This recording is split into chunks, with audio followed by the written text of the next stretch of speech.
ओम श्री साईराम। परमाराध्य परम प्रेममय परम करुणामय भगवान बाबांक चरण कमल रे कोटि कोटि प्रणति जणे आरंभ करिबा भगवानकर किछि संदेश।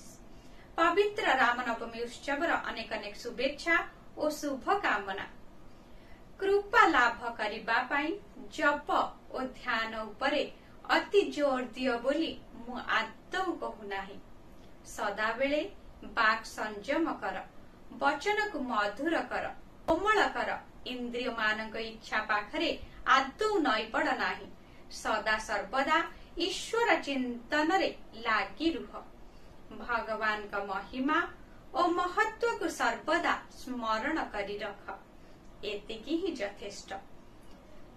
तांक नाम स्मरण रे यथा संभव समय को विनियोग कर।